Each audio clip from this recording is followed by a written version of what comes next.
Hola a todos, ¿cómo están? Bienvenidos a la clase número 9 del eje ambiente de la asignatura Medicina, Hombre y Sociedad. Soy la profesora, la doctora Carolina Bren, y los estaré acompañando en los contenidos que respecta a la clase denominada genética. Los objetivos de aprendizaje de esta clase son reconocer las bases de la genética mendeliana, conocer el modo de transmisión de enfermedades autosómicas recesivas y dominantes como aquellas ligadas al sexo. Para poder cumplir con el primer objetivo de esta clase, tendremos que analizar los experimentos realizados por Gregor Mendel, pero antes ver algunos conceptos, como ser el concepto de gen. Si bien el término no fue propuesto por Gregor Mendel, considerado padre de la genética a través de sus leyes, en sus experimentos propuso la idea original del gen alrededor de 1860, al que llamó factores, y que serían los responsables de la transmisión de los caracteres de una generación a la siguiente. La palabra gen fue acuñada recién en 1909 por el botánico danés Wilhelm Johannsen, refiriéndose a la unidad física y funcional de la herencia biológica. Vamos a recordar, los genes se encuentran en los cromosomas y cada uno ocupa en ellos una posición determinada llamada locus, como acá podemos ver. O sea que un locus es el lugar que ocupa cada gen a lo largo de un cromosoma.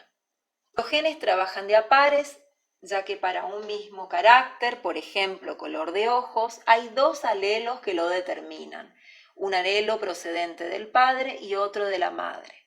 O sea que el par de alelos que codifican dicho carácter se encuentran en la misma posición dentro de los cromosomas homólogos. Si los dos alelos son idénticos, el individuo es homocigoto, como se ve por acá. En cambio, si los alelos son diferentes, el individuo es heterocigoto para este gen. Cada una de las formas alternativas o versiones de un mismo gen se denomina alelo. Un gen es un pequeño segmento de ADN que codifica un producto génico, ya sea proteínas o ARN. Antes de que Mendel realizara sus experimentos, existía la hipótesis más ampliamente sostenida en el siglo XIX sobre la transmisión de los caracteres en la descendencia, y fue la herencia mezclada.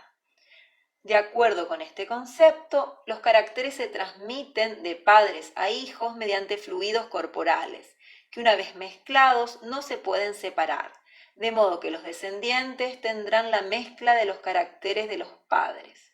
Pero este concepto no era satisfactorio. Ignoraba el fenómeno de las características que saltaban una generación o aún varias generaciones y luego reaparecen en algunos descendientes. Entonces Mendel propone una hipótesis contrapuesta a esta, y fue la teoría de la herencia particulada. La misma sostiene que los caracteres están determinados por unidades genéticas discretas que se transmiten de forma intacta a través de las generaciones. Sus trabajos demostraron que la herencia se transmite por elementos particulados o genes. Mendel estudió el guisante de jardín, las llamadas arvejas, Pisum sativum, por 4 razones principales. Eran económicos y fáciles de obtener, presentaban una gran variedad en cuanto a formas y colores que se distinguían muy fácilmente, ocupaban poco espacio, tenían un tiempo de generación corto y producían muchos descendientes. Y una de las razones principales es que los guisantes pueden autopolinizarse o cruzarse mediante polinización cruzada, así como se ilustra en la imagen. Vemos cómo es la técnica. A partir de una flor púrpura se realiza la recolección del polen, en este caso va a ser el progenitor masculino, y se transfiere este polen a una flor, en este caso blanca, ¿verdad? Hacia la parte femenina de esa flor, o sea, hacia el estigma. Esta flor blanca antes tuvo que haber sido extraída sus anteras, o sea, la parte masculina de esta flor. Mendel eligió 7 caracteres o rasgos para su estudio. Como se puede ver, semilla lisa o rugosa, semilla amarilla o verde, pétalos púrpuras o blancos, vaina hinchada o hendida, vaina inmadura verde o amarilla, floración axial o terminal y tallo largo o corto. Una línea pura es una población que produce descendencia homogénea para el carácter particular en estudio. Todos los descendientes producidos por autopolinización o fecundación cruzada dentro de la población muestran el carácter de la misma forma. Contrastar fenotipos para un determinado carácter constituye el punto de partida del análisis genético. Vamos a recordar qué significa fenotipo. Significa literalmente la forma que se muestra y hace referencia a todos los caracteres observables. Plantas que difieren en un solo carácter. Así fue como en uno de sus primeros experimentos Mendel cruza 2 variedades de líneas puras. Una línea presentaba flores púrpuras y la otra flores blancas por polinización cruzada artificial. Estas plantas de líneas puras constituyen la generación parental.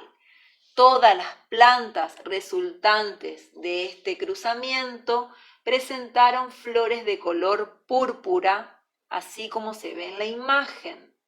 Esta generación de descendientes se denomina primera generación filial o F1. Las generaciones subsiguientes obtenidas por autopolinización se denominan filial 2, F2, filial 3, F3 y así sucesivamente. Mendel realizó también cruzamientos recíprocos, esto es, transferencia del polen desde la flor púrpura a la flor blanca y viceversa, desde la flor blanca a la flor púrpura. Conclusión.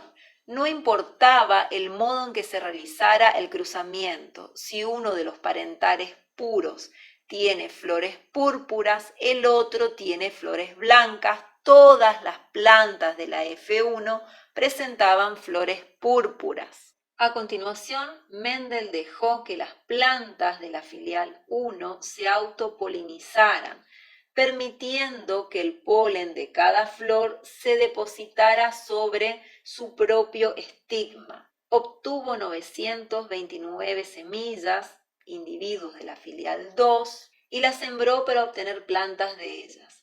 Curiosamente, algunas de las plantas resultantes tenían flores blancas. El fenotipo blanco había reaparecido.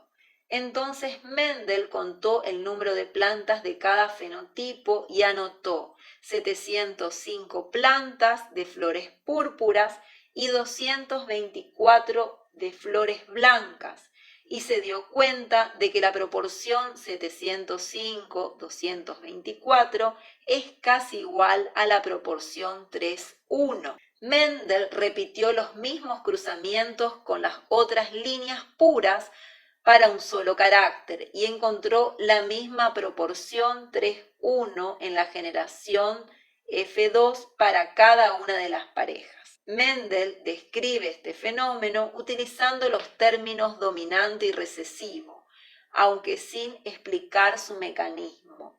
El fenotipo púrpura es dominante sobre el blanco y el fenotipo blanco es recesivo frente al púrpura. Mendel avanzó un paso más para demostrar que la clase de individuos de la F2 que manifestaba el fenotipo dominante estaba compuesta en realidad por 2 subclases genéticamente distintas, analizando el color de las semillas. En el guisante, el color de las semillas está determinado por la constitución genética de la propia semilla. Esta autonomía resulta muy útil porque el investigador puede considerar cada guisante como un individuo y observar directamente el fenotipo sin necesidad de hacer crecer hasta dar una nueva planta, como ocurre en el caso del color de la flor. Todo igual, pero con semillas. Los colores de las semillas utilizados por Mendel fueron el amarillo y el verde. Cruzó una línea pura de semillas amarillas con otra de semillas verdes y observó que todos los guisantes de la F1 eran amarillos. Así, por definición, amarillo es el fenotipo dominante y verde es el fenotipo recesivo. Luego dejó que las plantas de la filial 1 se autopolinicen y obtuvo la filial 2.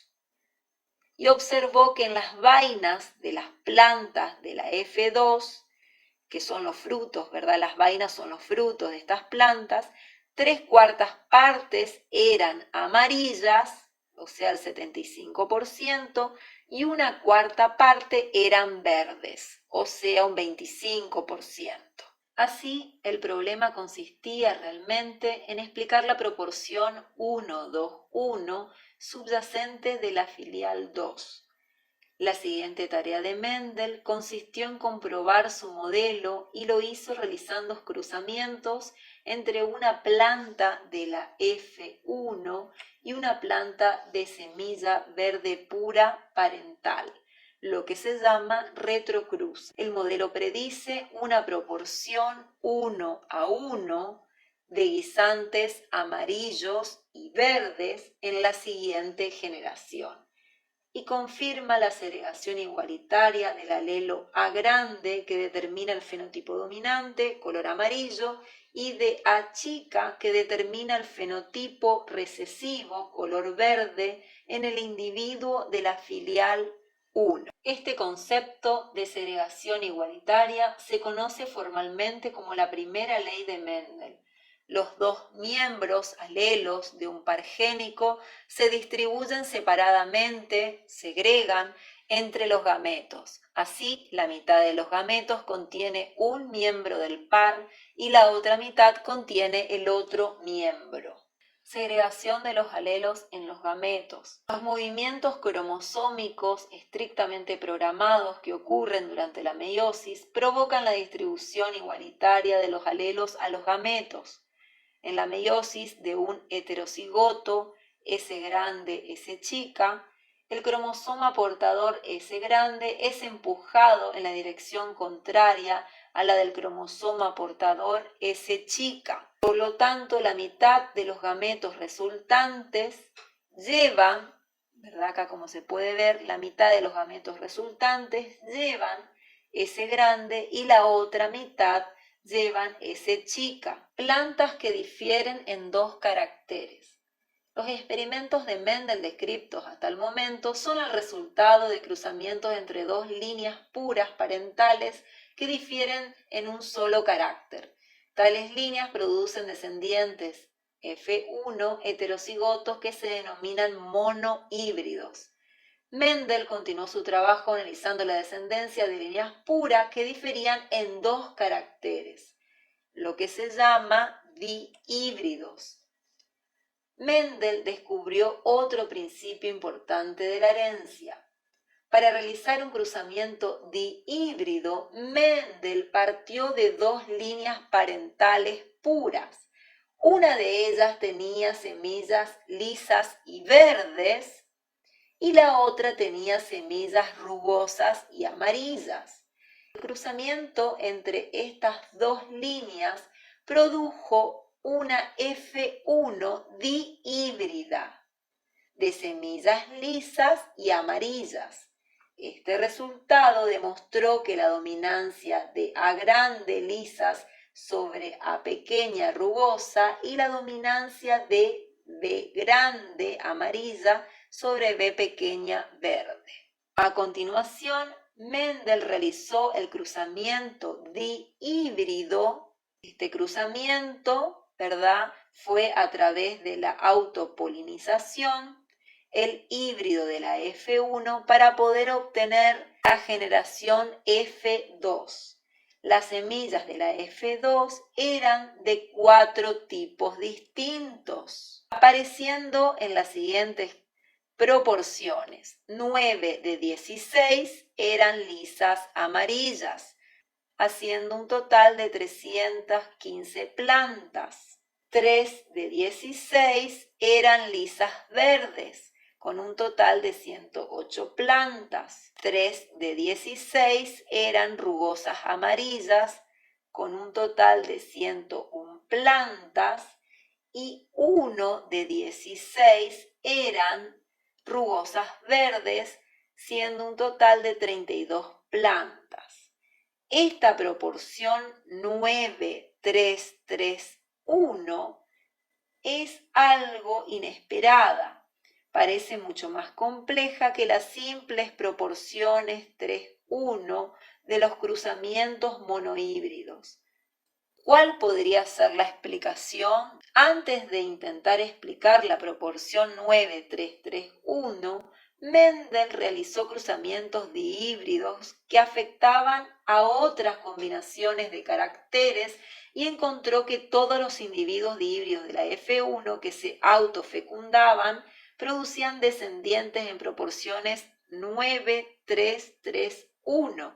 Entonces era otro patrón hereditario constante que necesitaba ser convertido en una idea. Una forma de visualizar la combinación aleatoria de estas proporciones es utilizar un diagrama ramificado, lo cual se puede ver de la siguiente manera. 3/4 de la F2 es lisa, de las cuales 3/4 serán amarillas y 1/4 serán verdes. Dentro de 1/4 de la filial 2 es rugosa, 3/4 partes además serán amarillas y 1/4 parte serán verdes. Las proporciones combinadas se calculan multiplicando a lo largo de las ramas del diagrama. Por ejemplo, 3/4 de 3/4 se calcula como 3/4 por 3/4, que es igual a 9/16 lisas amarillas. 3/4 de la F2 lisa por 1/4 verde hacen un total de 3/16 lisas y verdes. 1/4 de la F2 es rugosa por 3/4 amarillas, da como resultado 3/16 rugosas amarillas. Y por último, 1/4 de la F2 rugosa por 1/4 verde da como resultado 1/16 rugosas verdes. Estas proporciones contribuyen la proporción 9-3-3-1 que estamos tratando de explicar. Es lo que se conoce como la segunda ley de Mendel, donde los miembros alelos de genes distintos segregan independientemente durante la formación de los gametos. La versión moderna de esta ley es la siguiente. Los alelos de genes situados en cromosomas distintos segregan de forma independiente durante la meiosis. Otro método para el cálculo de proporciones genéticas es el cuadro o diagrama de Punnett. Los cuatro tipos de gametos femeninos serán fecundados al azar por los 4 tipos de gametos masculinos para obtener la F2. El mejor modo de presentar esto gráficamente es utilizar una cuadrícula 4×4, como se indica acá en la imagen, denominado cuadro o diagrama de Punnett. En el cuadro, las filas y las columnas se dibujaron de manera que correspondieran a las proporciones gaméticas. A nivel de la formación de los gametos, las leyes de Mendel explican tanto los fenotipos de la F2 como los genotipos que subyacen en ellos. Ahí se puede ver al final que se obtienen un total de 16 individuos. Los diagramas ramificados y los cuadros de Punnett son métodos muy útiles para mono o dihíbridos, pero para trihíbridos o más ya costaría más trabajo realizarlo. Por ejemplo, como tenemos aquí en la diapositiva, para un trihíbrido, el diagrama de Punnett tendría 64 compartimientos. Sería muy engorroso. Entonces, como respuesta, se tiene la aplicación de reglas estadísticas simples como tercer método para calcular las probabilidades, frecuencias esperadas, tanto de los fenotipos como los genotipos específicos resultantes de un cruzamiento. Las dos reglas de probabilidad que se necesitan son la regla del producto y la regla de la suma o adición. La regla del producto establece que la probabilidad de que ocurran a la vez dos hechos independientes es el producto de sus probabilidades independientes. Por ejemplo, supongamos que tenemos dos plantas, una con genotipo de esta forma, AA, BB, CC, DD, EE, y otra de genotipo distinto. Supongamos también que tras el cruzamiento entre estas dos plantas queremos recuperar una planta con un cierto genotipo, quizás para utilizarla en un cruzamiento de prueba.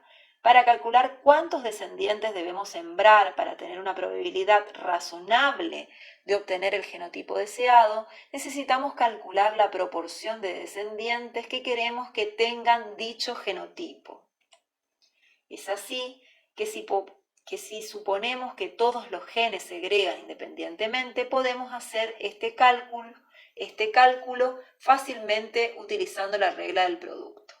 Consideraremos las 5 parejas independientemente como si realizaríamos 5 cruzamientos distintos y multiplicaremos las probabilidades obtenidas para llegar a la respuesta final.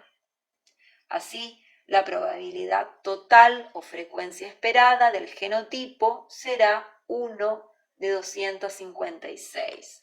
Sabremos así que necesitaremos analizar 256 al menos, descendientes para contar con la probabilidad de obtener al menos una planta del genotipo deseado. La de la suma o la adición establece que la probabilidad de que ocurra uno de dos posibles sucesos excluyentes es la suma de sus probabilidades independientes. La genética humana. Los apareamientos humanos, como los de los organismos experimentales, muestran patrones de herencia del tipo descubierto por Mendel, herencia autosómica, y patrones de ligamiento al sexo. Como no se pueden realizar cruzamientos controlados en la especie humana, los genetistas deben recurrir al escrutinio de archivos familiares con la esperanza de que se hayan producido cruzamientos informativos por azar. El escrutinio de archivos familiares se denomina análisis de pedigríes o análisis de genealogías o árbol genealógico. El investigador sigue entonces el rastro del fenotipo en la historia familiar y dibuja un árbol genealógico empleando una serie de símbolos, como vamos a ver. Las enfermedades hereditarias raras, poco frecuentes, son competencia de la genética médica. Símbolos que se utilizan en el análisis de pedigríes humanos. Un diagrama de pedigrí hace uso de una serie de símbolos como ser: los círculos representan a mujeres, los cuadrados a los hombres, los rombos sexo no especificado. A su vez, los símbolos de color negro, fíjense que puede ser cuadrado o redondo, son individuos afectados. Representan la aparición fenotípica de la característica que se está rastreando, o sea, la enfermedad, mientras que los símbolos vacíos representan a individuos que no la presentan, o sea, sanos. Por otra parte, heterocigotos para un alelo recesivo autosómico se representa de esta manera: el símbolo semipintado de negro y de blanco, portadora de un alelo recesivo ligado al sexo, como es en este caso un círculo con un punto oscuro en su centro. Las uniones con descendencia se representan por una línea horizontal que vincula a los individuos parentales, y los descendientes que derivan de esta unión se representa por medio de líneas verticales en forma de árbol. Fíjense, parten 1, luego parten 3.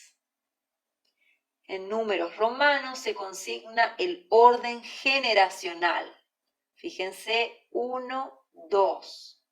En números arábigos se detalla el orden de descendencia. Fíjense, 1, 2, 3. Una doble línea horizontal indica consanguinidad, entre otras simbologías.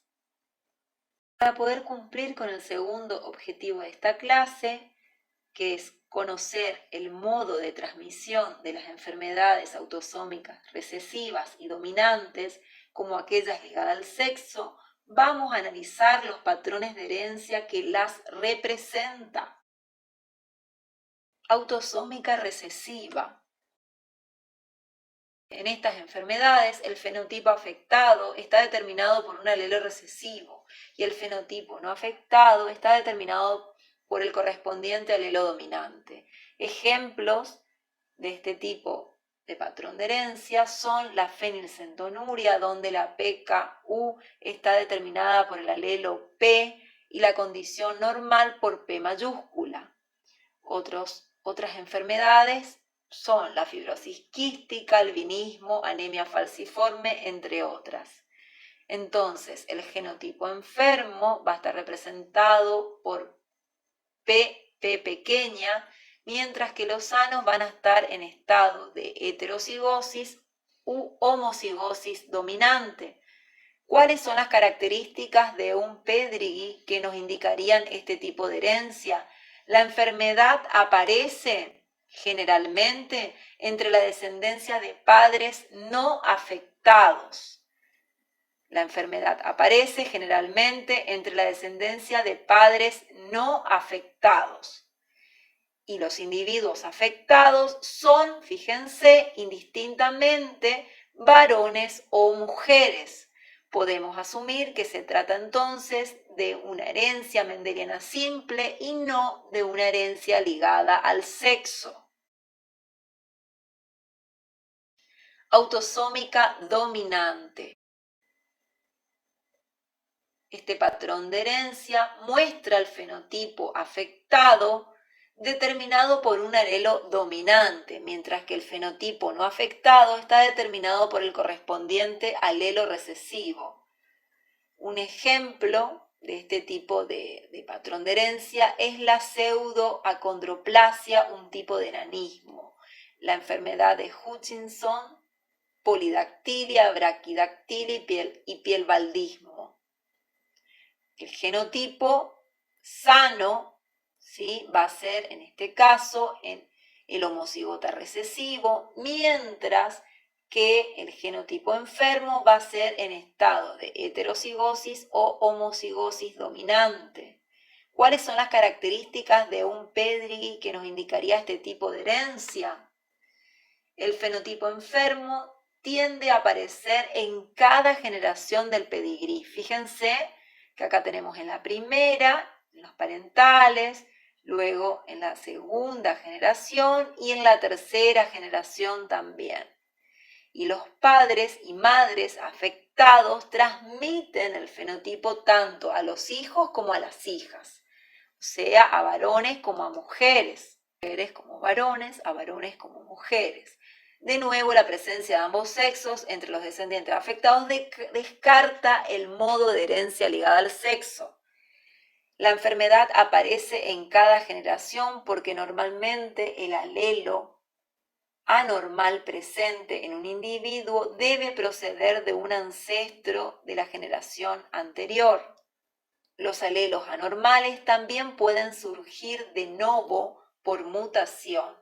Esto, si bien es relativamente raro, hay que tener en cuenta esta posibilidad ligada al cromosoma X recesivo. Los fenotipos que muestran herencia recesiva ligada al cromosoma X muestran típicamente los siguientes patrones en los pedigríes. Muchos más varones que mujeres muestran el fenotipo. Fíjense acá en el ejemplo solamente los varones, ¿verdad? Que están representados con ese cuadrado.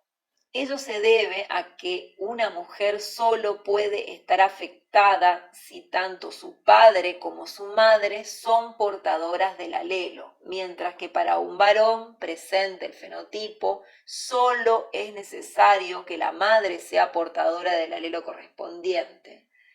Si el alelo recesivo es poco frecuente, casi todos los individuos que presenten el fenotipo serán varones.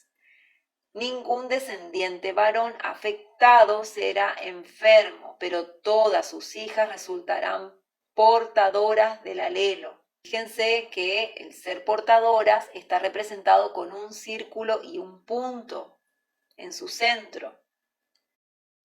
Ninguno de los hijos de un varón afectado mostrará el fenotipo en estudio ni transmitirá el fenotipo a su descendencia. Un ejemplo muy concreto es el daltonismo. También la distrofia muscular de Duchenne y el síndrome de Wiscol-Aldrich, ligada al cromosoma X dominante. Acá, ¿qué tenemos como características? Los varones afectados transmiten la condición a todas sus hijas y no lo hacen a ninguno de sus hijos varones. Las mujeres heterocigotas afectadas casadas con varones sanos, transmiten el defecto a la mitad de sus hijos, tanto varones como mujeres. Un ejemplo es la hipofosfatemia, un tipo de raquitismo resistente al tratamiento con vitamina D. Y por último, la herencia ligada al cromosoma Y. Los genes de la región diferencial del cromosoma Y humano son heredados solo por los varones, siendo transmitida la región de padres a hijos varones. El gen TDF desempeña un papel primordial en la determinación de la masculinidad, ya que es responsable de la síntesis del factor determinante de los testículos. Ahí lo pueden ubicar en el cromosoma Y. Las enfermedades ligadas al cromosoma Y son muy poco comunes, debido a la poca cantidad de información genética que contiene. Solo pueden transmitirse de padres a hijos con un 100% de penetrancia, ya que las mujeres carecen del cromosoma Y. Las deleciones en el cromosoma Y son una causa frecuente de infertilidad. Eso es todo por hoy.